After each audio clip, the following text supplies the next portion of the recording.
Hey everyone, I hope you're well. Today we are tackling the monumentous task of putting all the legends in a tier list, the Apex Legends Season 9 tier list. Now this is specifically for Battle Royale. If you want to see an arenas tier list, let me know. Either way, we're going to start with C and make our way all of the way up to S like usual, talking about each legend as we go. Now this is kind of aimed towards more just their overall potential, not specifically super high tier play or anything, but yeah, maybe it will help you decide what legend to get next, or whether the legend you're playing is good or not. Now going into this list, I have to say this season is pretty balanced, so play any legend you like. If you do well with them, then that's great. Right, let's get into it.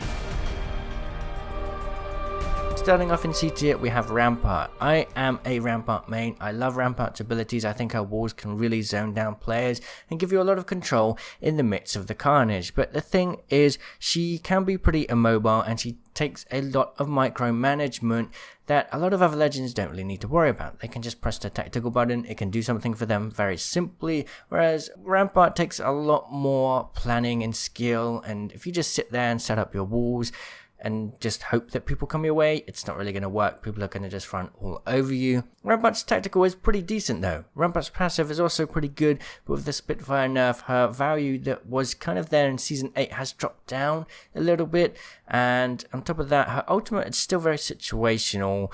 It's kind of like a good third-party tool or to put pressure on players in the late-game rings. It's pretty useful if you know how to use it, but there's so many better ultimates in the game, and ultimately, well, you can just check the overall player base. You can tell not many people enjoy playing her because they struggle to do well with her. Can you do well with her? Yes, like every legend in this list. So overall, Rampart's in C tier. Up next, we have good old Fusey. Now, Fuse did get a buff in Season 9. However, I still think he's pretty low tier. The major problem with Fuse is his ultimate's pretty useless. It really sucks to have such a potentially powerful ult do pretty much nothing most of the time. The visibility on this is really terrible. You put it down, you can hardly even see through it. Players can just jump over it. If players inside the ultimate, if you manage to actually capture someone just ADS with a digi threat, they're actually going to be at the advantage instead of you. So that's pretty big issue there. Fuse's tactical is actually really good right now though, and it's really his saving grace, because Fuse being able to have 2 cluster missiles, say at the start of a game, can really turn things around. It gives you so much damage. You can use it to kind of just throw it in a doorway to give you some extra time to heal up or something. It does provide a lot of potential and extra power, and honestly I think Fuse is a little underrated right now because of that tactical buff, and his passive's pretty fun as well. It comes in handy sometimes, although there's times where you kind of wish that the standard grenade throw distance was available. Like, you can't throw sky nades, you can't throw a grenade in the air and wait for it to land on the ground and explode, which is kind of like a big issue, you know. But either way, Fuse pretty decent, but just not quite enough to really compete with the other legends. Next we have Caustic. Now Caustic's gas is still annoying to play around. It's still gonna kind of annoy you. It's gonna be hard to get around. You're not really gonna want to go on Caustic's gas much, but it's probably not gonna kill you unless you run into it with like 10 health, which is something I do a bit too much. But either way, he's been nerfed to the ground now. It's really easy to move through the gas. You can see in the gas really well. It's not gonna damage you much. His gas power has just been reduced so much that he's just not scary anymore. He was absolutely dominant at the start of Season 8, and he got such a big nerf to the point where you just don't really see many Caustics anymore. And it makes a lot of sense. The gas just lost its power, and that's all Caustic is, gas. He's just one smelly man that's lost a lot of his smell in this season. Now we're moving on to B tier. First up, we've got Bangalore. Now I actually think Bangalore's a really good legend, really versatile, but she's sometimes a little bit selfish. Her smoke grenades can work well if you're coordinating well with the team, otherwise they can create a lot of confusion and carnage.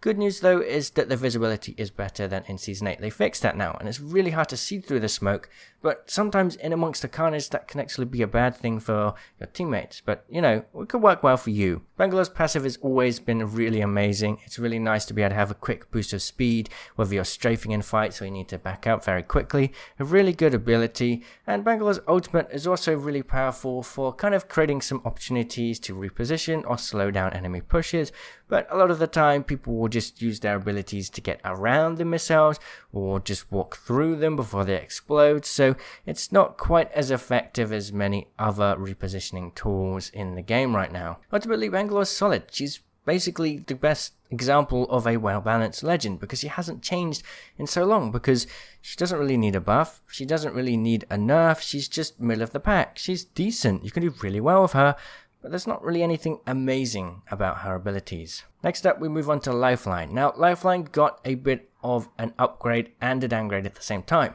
Her res shield is gone, but that resing power is still there and very useful at times, but it definitely has had a bit of a nerf. It's easier to kind of focus the kills now when a Lifeline is resing somebody, and Lifeline can't play in and out of the shield so effectively, so she's lost some combat power, which is a shame as a combat medic. Her ultimate though has had a buff, which is nice. You can now get guaranteed upgrades to the current gear that your teammates are using, all the way up to gold, which is quite nice, but you're not really going to get many upgrades in the game. The ultimate cooldown time is 5 minutes now instead of 6, but that's still a long time. You're going to get about 2 or 3 ults in a game on average, unless you pick up a bunch of ult accelerants. Maybe late game you can upgrade to some nice purple and gold gear, which is a nice upgrade. Her tactical healing speed is also good, and sometimes I found myself using it a bit more, but overall she's just once again kind of that legend that does provide quite a lot of value to the team, but not so much that you absolutely should pick her in a competitive setting or anything.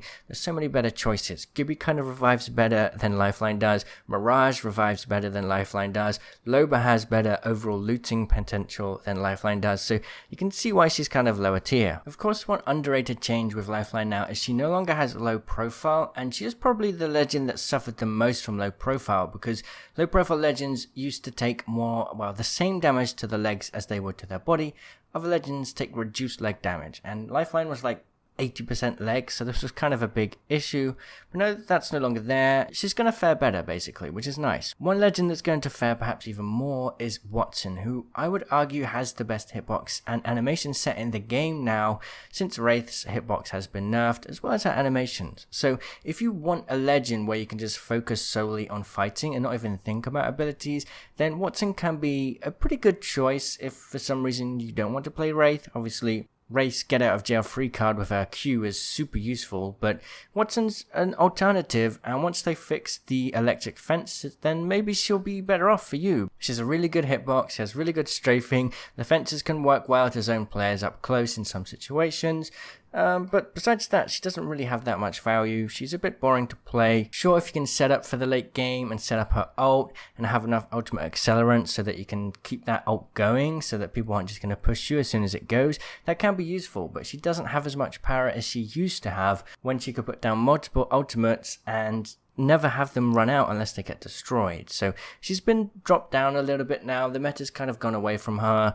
She's not really that important, although she does fare well thanks to her hitbox and strafing. So, bit of an interesting legend really. Next we have Revenant. Now Revenant has a pretty powerful tactical in my opinion, a nice tiny bit of damage, and being able to silence players is really good. The ultimate can also be really powerful depending on how you kind of communicate with your team and what legends you have on your team. We saw how devastating the Octane Revenant combo was in Season 8, and I think that that's still going to be pretty powerful in Season 9. So Revenant is really valuable if you want to use him and commit to being able to kind of go for that Revenant ult push play style.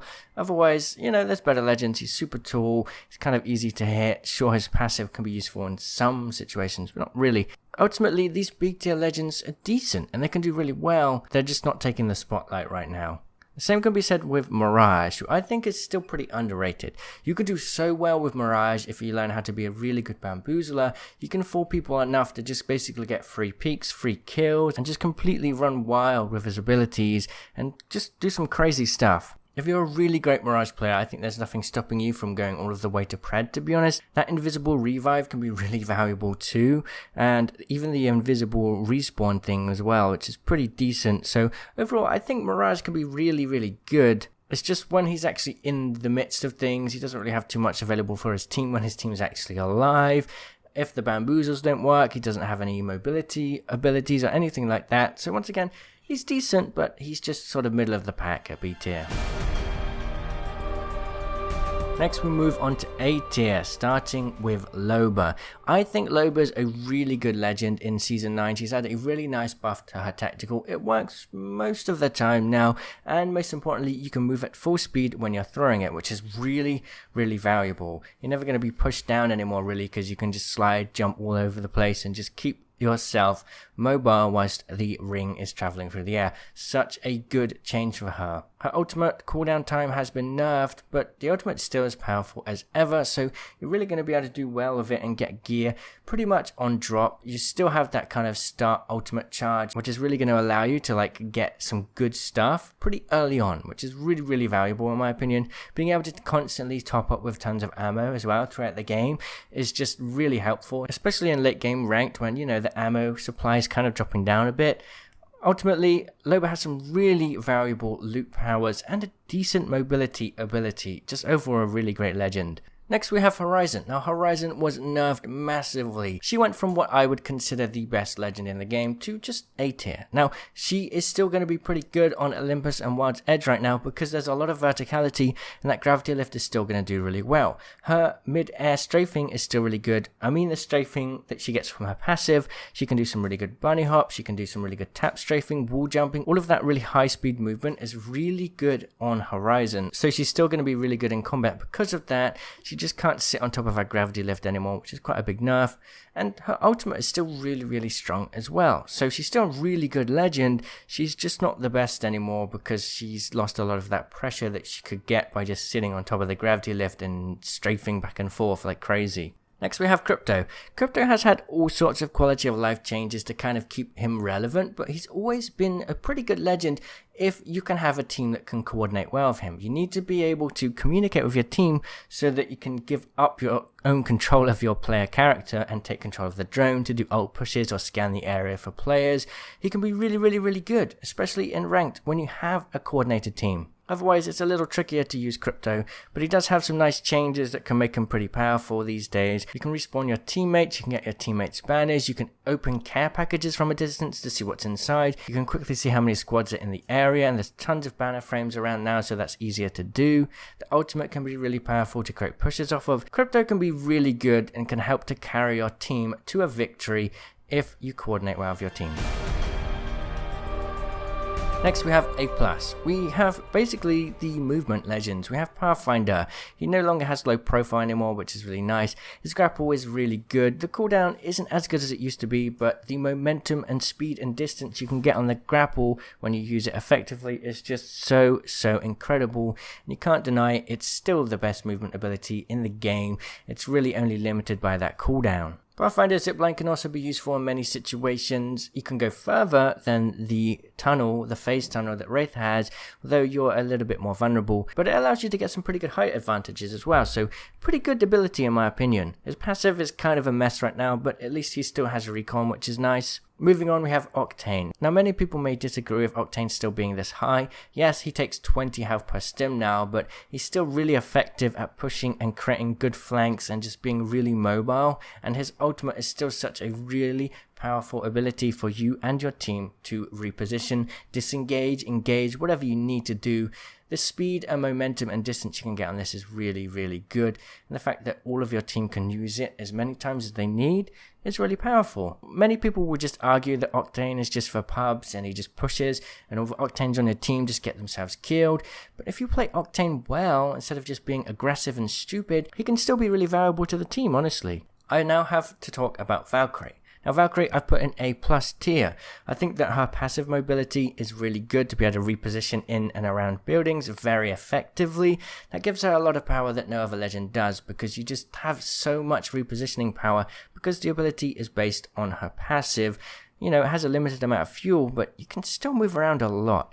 Now, if you're just going to fly out in the open, you'll die. She just floats in the air like crazy. It's not as fast as a Pathfinder grapple, an Octane jump pad, or a Horizon gravity lift when you move around with it. So it's balanced pretty well. But the tactical is also really strong. Not only does it damage players a bit, but it slows them a lot. There have been so many times I've used Valkyrie's tactical to just slow down an enemy and be able to create a push off of that. It's really effective, honestly. And the ultimate's really good as well. You can get out of situations really fast. You can get into the ring when it's pushing you down and you're a bit outside of the map. And the fact that you can use that with your team, really powerful team-based ability. The cooldown's pretty long, but yeah, really decent. Valkyrie's definitely really strong, just not super overpowered like Horizon was when she launched in Season 7. Valkyrie is also a recon legend, so that's a nice little benefit too. She has the recon passive, so pretty useful and ranked.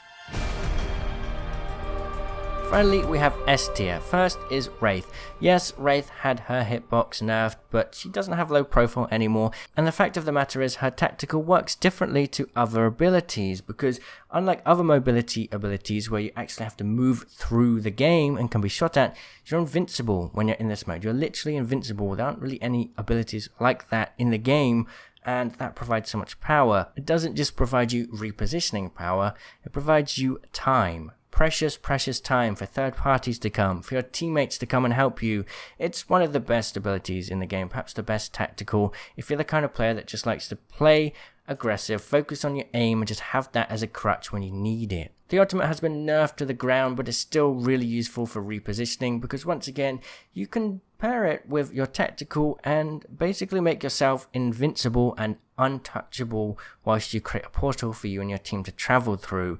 That's really going to help you for repositioning, especially in ranked when you have a lot of eyes on your location. Next we have Gibby. Gibby's dome kind of provides that similar protection. You can put it out in the open and provide some opportunity to get in and out of cover. Really good in Olympus. Good in World's Edge too. His ultimate provides a lot of pressure for players as well. And even though his arm shield now has soak through damage, so if you shoot a Kraber at Gibby, most of that Kraber damage is going to affect him. It still gives him a bit more bulkiness, you know. He's going to be able to peek angles better and just be able to put more pressure on teammates because of that gun shield still. The faster revive as well is really good. He's definitely a better healer than Lifeline because he can do it under the safety of his dome. So really strong legend, and you'll see him a lot in a high level play for sure. Finally we have Bloodhound. Now Bloodhound's tactical is still super crucial. It's really valuable, especially in ranked games where you just want that information to know what's been happening, where the players are, where their locations are. Pair that with the ultimate and you have constant regular scans. It's just really good. Bloodhound's mobility in the ultimate is also really valuable, and you can be very aggressive with it or very disengaging, you know. You can use it in many different ways. Whether you want to play kind of for yourself and you want a good legend that has abilities that can help you, or you want to play for your team, Bloodhound has it all really. Bloodhound really does have it all. Once again, they are recon, so they do get that recon passive. Ultimately, that is this list. I would say that this is my opinion, and just because a legend is in C tier, it doesn't mean you can't be good with them. Just because a legend is in S tier, it doesn't mean you should play them. Play who you like, and at the end of the day, you'll be able to get good with pretty much anybody at this point. The legend meta is pretty balanced. So what do you think? Let me know, and I'll see you in the comments. Cheerio!